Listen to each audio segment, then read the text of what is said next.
Welcome to History Unpacked. If you enjoy the content, then please subscribe or leave a comment.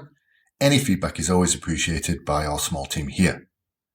Today, we're travelling back to the 1960s and the 70s to a series of brutal wars that barely made headlines outside of Europe and Africa.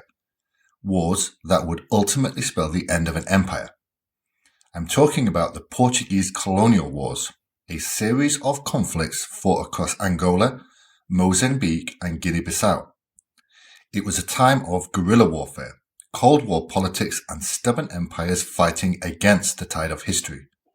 Portugal was one of the last European powers to cling to its African colonies, and it paid the price in blood, politics and ultimately revolution.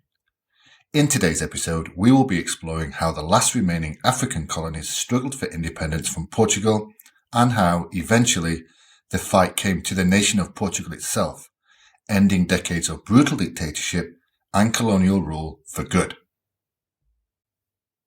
Now, before we jump into the wars themselves, let's set the scene. By the mid-20th century, colonial empires were falling apart. Britain and France had already begun granting independence to their African colonies, but Portugal was different. Portugal was ruled by António de Oliveira Salazar, a dictator who had been in power since the 1930s. Under his Estado Novo, the new state regime, the Portuguese government clung to its African territories with a near religious zeal. The colonies, nations like Angola, Mozambique, Guinea-Bissau and Cape Verde, amongst others, weren't just overseas possessions. They were officially part of Portugal itself, legally considered provinces like Lisbon or Porto. But while Portugal saw these territories as an essential part of its identity, the people living in them had other ideas. Nationalist movements were growing, and by the early 1960s, these would explode into full-scale wars for independence. So, where did the first shots of Portugal's colonial war ring out? Not in the massive lands of Angola or Mozambique, but in the tiny West African territory, Guinea-Bissau. In 1963, the PAIGC, the African Party for the Independence of Guinea and Cape Verde, launched an armed rebellion. The PAIGC was led by Amilcar Cabral, a charismatic leader with a sharp strategic mind.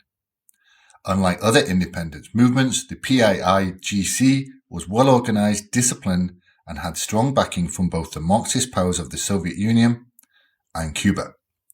Now, here's where things got tricky for Portugal. Guinea-Bissau was small, but it has dense jungles, rivers, and swamps. Perfect terrain for guerrilla warfare. The PAIGC controlled large portions of the countryside and even started using Soviet-supplied surface-to-air missiles to shoot down Portuguese aircraft. For the first time, Portugal's military found itself in a modern guerrilla war, outgunned, outmaneuvered, and fighting an enemy that could strike and vanish into the jungle. It was a losing battle, and by 1973, the PAIGC was confident enough to declare Guinea-Bissau's independence. A year later, Portugal officially pulled out. While Portugal was struggling in Guinea-Bissau, another war had been raging in Angola since 1961. And this one, it was chaos. Unlike Guinea-Bissau, where one unified movement fought against the Portuguese, Angola had multiple factions, each with different visions for the country's future. There were three main groups: the MPLA, the Popular Movement for the Liberation of Angola. This was a leftist group with strong Soviet and Cuban backing. UNITA, the National Union for the Total Independence of Angola, was an anti-communist and more rural-based movement. And finally, the FNLA, the National Front for the Liberation of Angola, a nationalist movement with support from Zaire and the US. So, what does this mean? It means that this wasn't just Portugal versus Angolan rebels, it was an internal civil war and a Cold War proxy battle all at once. The Portuguese military fought a brutal counterinsurgency campaign, using napalm, forced relocations and even secret death squads.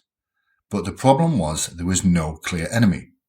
The MPLA, UNITA and the FNLA were fighting each other just as much as they were fighting Portugal. By the early 1970s, the Portuguese were exhausted. The war dragged on and the colonial economy was bleeding dry. A change in Portugal's government ended the war at the same time. Next up, we have Mozambique. The war here started in 1964 and was spearheaded by Frelimo, the Front for the Liberation of Mozambique. Mozambique's war played out much like all the others, rural guerrilla fighters against well-armed but overstretched Portuguese military. But here's the kicker. Mozambique had a huge settler population, meaning thousands of Portuguese civilians were living there. This made the stakes even higher. Frelimo had support from China, Tanzania and the Soviet Union. They used classic guerrilla tactics, ambushes, hit-and-run attacks and sabotage. But in Mozambique, the Portuguese also had a secret weapon, the Fletchers. The Fletchers were an elite force made up of indigenous fighters trained in unconventional warfare. These guys were ruthless, specializing in psychological warfare and tracking down Frelimo units in the bush. But, like in Angola and Guinea-Bissau, the Portuguese were stretched too thin. They couldn't hold on forever. And then, in 1974, everything changed. Not because of a battlefield defeat, but because of a revolution back home in Portugal. After 13 years of war, the Portuguese people were fed up. The economy was collapsing, young men were being conscripted to fight wars they didn't believe in, and the government was bleeding money. On April 25, 1974, Portuguese military officers staged a peaceful coup known as the Carnation Revolution. The dictatorship collapsed and within months, Portugal began decolonizing.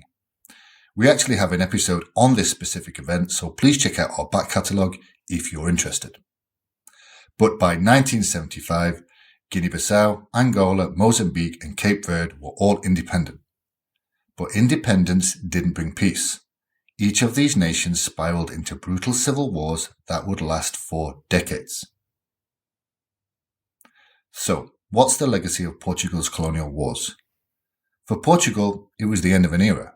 The country transitioned from dictatorship to democracy, and the wars became a painful chapter in its history. For Africa, independence wasn't the end of the conflict, it was just the beginning. Angola and Mozambique plunged into Cold War-fueled civil wars, costing millions of lives. And yet, the story of Portugal's wars are still largely forgotten outside of the Lusophone Africa. But history matters. These wars shaped modern Africa, changed Portugal forever, and serve as a lesson on the limits of empire.